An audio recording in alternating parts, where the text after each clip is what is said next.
好，那我们就开始今天的那个第几堂？我的第4堂课程。那我们开始之前，我们先一起来祷告。说我们要再一次的来认识你的话语，特别是关乎救恩。那么我们可以透过这几次的一个课程，能够更认识圣灵在救恩当中的一个工作。这样祷告奉耶稣基督。我们这堂课的名称叫做“从圣灵看有效的一个救赎”，就是顾名思义，就是从圣灵来看圣灵在救恩当中的一个工作。那我先给大家一个前提，就是这个教义有时候又叫做有效的恩典，或称为不可抗拒的一个恩典。那这个会让还蛮多基督徒会有点无法接受的，就是因为它就是这种不可抗拒的恩典，它会给人一种感觉，就是仿佛我们要被迫做了一件不愿意的事情。就是说，今天我不想要接受这个恩典的这种会有这种感觉，因为它有一个不可抗拒所的字面上会有那种味道。那所以我们今天就是来看说，我们这个所谓的不可抗拒的恩典，或是又被称为有效的恩典啊，或是说圣灵的有效的救赎，我们就是基本上它3个都是在讲同样的一个事情。所以我们今天就是要来看。那第一个，而且跟大家讲说，我们来看这个教义的时候呢，我们不可以把它跟前面几个分开来看，因为它的这个是建基于我们前3次所看到的。那我在第一点就是讲到说，唯一神只能来自圣灵，就是说今天圣灵是有效的将上帝的救赎施行在我们身上的这个一个原因，是有前3个原因。那这3个原因就是我们在前3次所上课所讲到有关于3件事情，就是第一个是讲到我们第一次上的时候是讲到说，从律法来看人的一个败坏。然后接下来我们要讲到上帝的拣选是无条件的，不是根据人的状况，而是根据他自己按着他意志所喜悦的。那第3，我们在上一次有讲到说，上帝的救赎，基督的救赎是限定在那些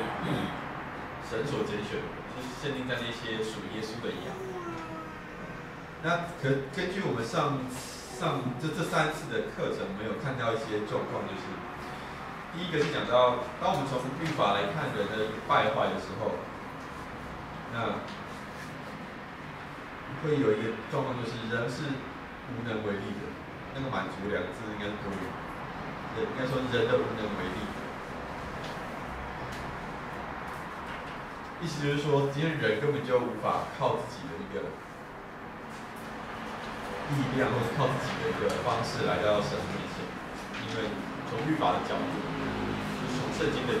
律法，从良心的向度，我们人都是没办法来到神面前，因为我们不可能完全的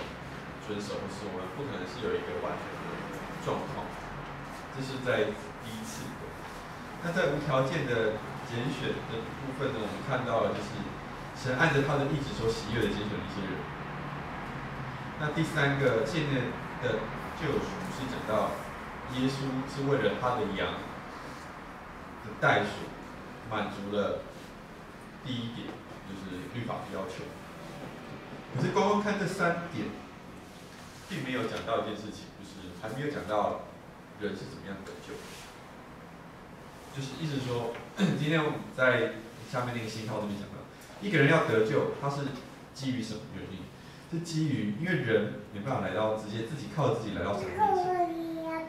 所以呢，神按着他意志所喜悦的拣选了一些人。OK， 那基督也为了这些人去满足了他本来应该要满足的律法的要求。可是光是这样子，就有人怎么得救？这些人是怎么得救？还没有讲到。所以我对刮胡的那个东西就是，问题就是今天罪人要怎么得救？虽然跟这次的问题是有关的，就是像是人的相信，就是信心。可是问题就是在于说，罪人如何相信？因为我们从我们刚前面3次课程所看到的，人是没办法靠着自己，因为人无能为力的一种状况到了什么地步？不只是他没办法遵守，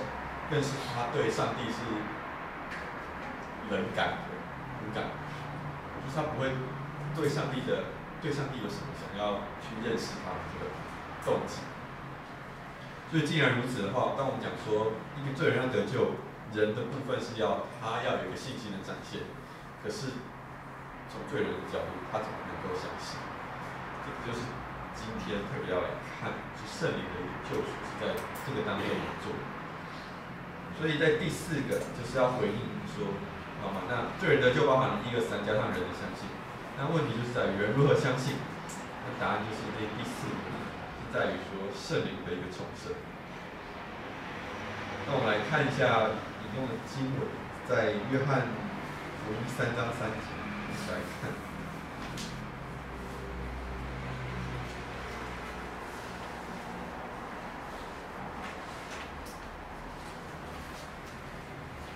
这是耶稣跟尼哥底母的一个对话。那耶稣怎么去回答尼哥底母？他说：“我实实在在的告诉你，人若不重生，就不能见神的国。”然后尼哥底母说：“人已经老了，如何重生呢？岂能再进母腹生出来吗？”那耶稣说：“我实实在在的告诉你，人若不是从水和圣灵生的，就不能进神的国。”那像这边有讲到一些状况，就是这个重生的概念，我们要怎么去了解？那但尼哥底母讲某一个程度上也对了，就是说人要怎么去重生？人基本上是不可能再重生的，人怎么可能再回到肚子里？可是事实上，重生的概念的确是如此，就是今天人本身是做不到这个事情，是神他做的一件事情，就像是有点像是让人原本不可能的变为重生。所以像圣灵的重生，在这边耶稣有讲到，就是也有讲到一件事情，就是说我们今天要怎么样能够进到神的国，或者说今天要怎么样能够才能够认识神，重点是在于重生的这个部分。那重生是怎么来的？在5节的时候，耶稣讲到说是从水和圣灵生。那7、8节就是讲说这个重生是怎么样，是风随着意思吹，你听见风声，却不晓得往哪里去。但凡从圣灵生的也是如此。是讲到说圣灵按照他的意思去做一个重生的一个工作。那这是一个经文，那我们再来看另外一个经文，是以西结书的11章19节。以西结书的11章。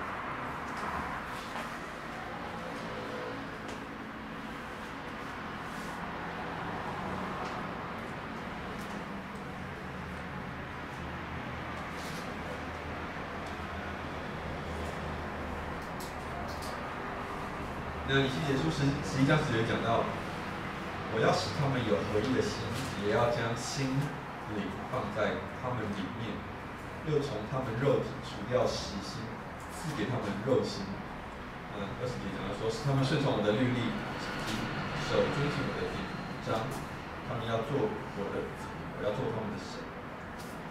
那19节，事实上他有讲到一件事情，就是他有去描述到一个人的一个状况，就是人的原本的一个状况是他的心是怎么样，是一个石头，所谓石头就是不会有反应。我们对神原本就是一个像石头一样，我们上就等于说，如果没有神先来做工的话，我们去看圣经或是看人家跟我们讲到，如果没有圣灵的工作，就像是传道人跟石头讲话，都在对牛弹琴。除非有一个在我们罪人的心里面先有一个工作，就是这边讲的一个新的灵的一个放在我们里面，然后是一个肉的心，是一个能够有反应的心。那也是在约翰福音刚刚所看到的是一个重生的一个概念，一个圣灵的一个工作，才有可能使得罪人能够相信这件事情是能够发生。因为今天我们会看到说，我们会问到说，罪人如何能相信是基于我们在前3次课程所的这个根基上再来看。如果我们没有在这3个根基上来看的时候，那一般人就回答说，罪人如何能够相信？那就是你要回应啊，人要回应啊，我们就会从这个角度来看。可是当我们按着知道说，从律法上来看，人是一个全然败坏的时候，事实上人根本就无法相信，因为已经像石头一样，像牛一样，所以我们只能靠神先做一些工作，我们才有可能去回应神，那就是所谓的圣灵的重生。那也就是今天我们标题所要看到的，什么叫做从圣灵看有效的救赎？就是圣灵先做了一个重生的工作以后，使得我们在限定的代赎那边，耶稣所做的这些就代赎工作，可以施行在哪些人身上？施行在无条件拣选的那个神所按着他意志所喜悦的那些人身上。这个是在把它整个合起来看。所以我们接下来第二个，我们再来看到说，回应神的一个过程，到底是怎么样子？因为我们刚刚第一节讲到回应神只能来自圣灵的一个原因是什么？那接下来我们来看说，圣灵的一个重生。因为我们刚好看到罪人的就是跟关乎人的相信嘛，可是，但既然有讲说人的相信，就包含了一个人的一个回应。所以在过程的这边，我们就分成2个，就是因为你人之所以能够相信，或者说人愿意去做一个相信的回应，它是有一个先后次序的，就是先是圣灵的重生了以后，圣灵先做了一些重生的工作，连我们自己都不知道神怎么做工了以后，我们罪人才会对神有一个反应。我愿意信靠他，我愿意承认我自己的罪。那我们来看2个经文，一个是刚刚也看过的，就是约翰福音的3章3。这边是讲到一个次序，就是人要先重生才能进神的国。那第2个是讲到罪人的相信，我们来看《使徒行传》2章37到38。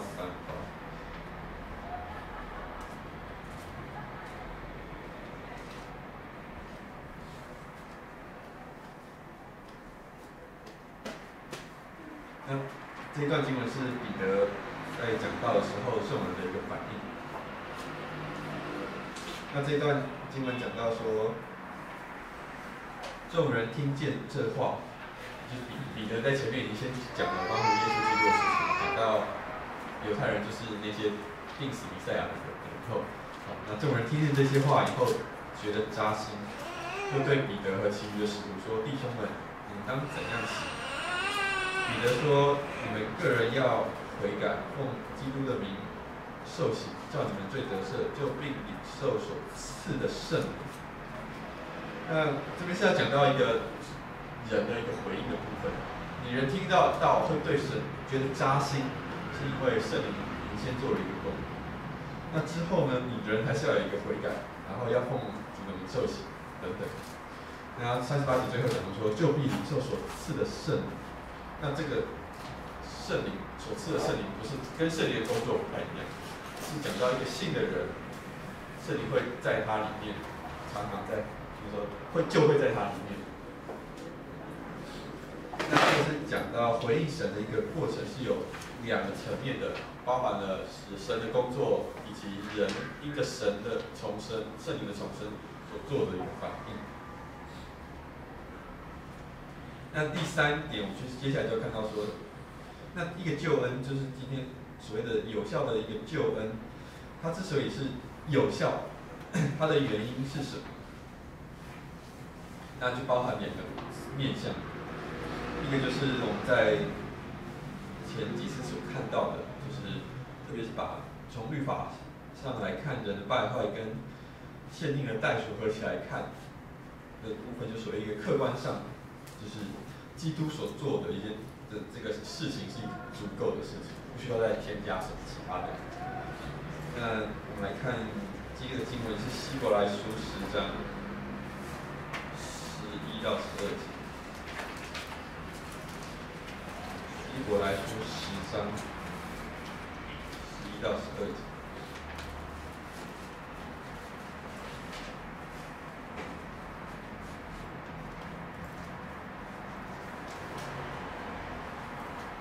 11节讲到，凡祭司天天站着侍奉神，与次献上一样的祭物，这祭物永不能赎罪，但基督献了一次永远的赎罪祭，就在神的右边坐下。那这边有讲到的，耶稣所献的这个赎罪的这个祭义，是一个一次永远，只有一次，而且是永远，就是一次有效，永远有效。这是一个客观上，我们之所以会知道说我们的救恩是一个有把握的一个根基，是在客观上，基督所做的这个救恩是一次线上，而且是永远有效的，而且是基督所做的就够，不需要再靠其他的。那这是客观上我们所知道的。那有一个是另外一个面向，是所谓的主观上，就是我们今天特别是在关于圣灵这个部分，就是主观上我们知道神的灵，如果不是因为神的灵在我们里面做工，我们根本不会相信这个面向。那是在我们来看提多书3章5节。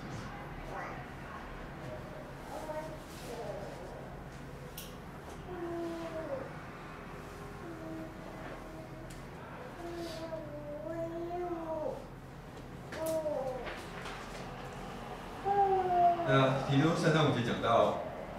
他便救了我们，并不是因我们自己所行的义，乃是照他的怜悯，借着重生的喜和圣灵的更新。那像这个部分，为什么我会把它列在一个主观上的原因，是因为它是一种我们可以真的是去感受到的一件事情，比如说。今天一个基督徒，刚一开始我讲到说，会不会有人去反驳一件事情，就是人被迫做了一件不愿意的事情？那实际上在主观上的这个就是要回应这个，实际上是不是？为什么？因为今天所谓的圣灵的重生，他所做的这个超自然的扭转，让人从实心变到肉心的这个工作，是让人可以心甘乐意的去相信。所以一个人他的相信一定是一个心甘乐意的相信，而不是一个被迫去做的事情。那所以我们这边可以做一个结论，就是今天的所谓的有效的救赎，或者是有效的恩典，或是说不可抗拒的恩典，是指着我们这些蒙神拣选的人，我们是被神的圣灵感化到了一个地步。以至于我们可以甘心乐意的来到主的面前，所以像这个就等于是讲到回应了我们不是一个被迫，我们是一个被圣灵去感化，以至于我们愿意真的是来到神面前。那这个是从所谓的圣灵来看它的主观的面向。可是当我们讲到说从圣灵来看有效的救赎的时候，我们还是得把客观上的耶稣所做的这个事情来一起看，今天我们怎么能够把耶稣他客观上所做的这个救赎，有效的做在人的身上，是因为圣灵做了动作，就是圣灵重生的人，使得人的一个相信，然后耶稣基督的这个救赎之功就临到我们的身上。那这个是所谓的从圣灵来看一个有效的一个救赎。那有没有人想要做一些讨论或是问题？你刚刚都是我在写，会不会太复杂？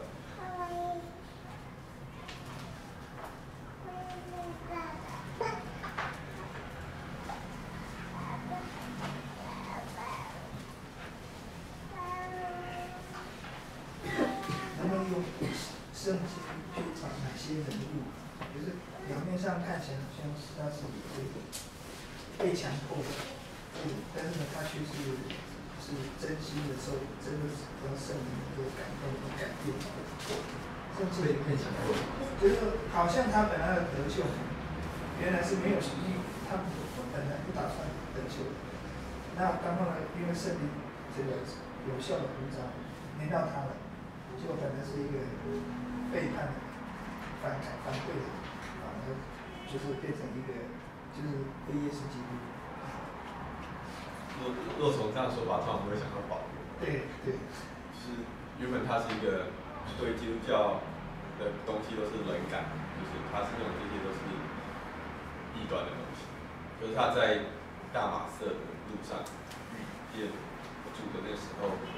像我觉得这同时两件事情发生，一个就是当耶稣亲自向他显现的时候，圣灵也总是在做这个工作，就是让他看到了他原本以前所做的是一个什么样的状况。当然可能包含了他接下来因为他有一阵子眼睛看不到，那一阵子他可能也有在思想说，到底他以前所做的跟基督教所传的有什么关系？所以他是让我们看到了一个，就是原本是一个完全同一个信息，它原本是一个反抗，可是今天他遇见了神了以后，或者说，因为他是有耶稣特别跟他显现，所以可能还没办法特别去凸显到那个圣灵的那种感化。不过还是可以看到，因为如果一个真正是对，如果啦，耶稣不是像保罗显现，他如果像另外一个根本就不是属神的人显现的时候，那个人可能就是会把他的经历当作是一个这样的经历，会把它看成是一个真正是从神而来的一个经历。意思就是说，同样是耶稣的一个显现，对一个真正是属神的人，或者说对一个有被圣灵重生或没被圣灵重生的人的反应会不同。一个被圣灵重生的人，他会对这样的一个显现是会真的去有一个重生的，就是应该会有一个回转的一个生命出来，就是因为被重生。那如果没有被重生的人呢，他就是一样会硬着心。那所谓的硬着心，如果有例子最常见的、最常看到就是法老的例子，他看到了很多神迹，看了还是铁着心，他等于是视而不见。可是对以色列人来讲，他们看到了这些神迹，真的就是看到了，特别是做摩西的话，真的看同样的事情，可是对他来讲是神能做的，可是对某一些人来讲，可能就只是偶然，或者是某个神所做的。我就是可以从这个角度来看说，圣灵的一个重生，他在同样的一个事件，可是如果他有在人的心中有做工的话，会有不同的反应。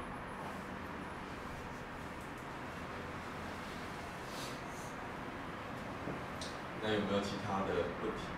关于这几次的？因为这是我最后一堂，是整个就是律法、拣选啊、代赎跟圣灵的救赎、重生的这个部分。没有的话，我们就提前结束了。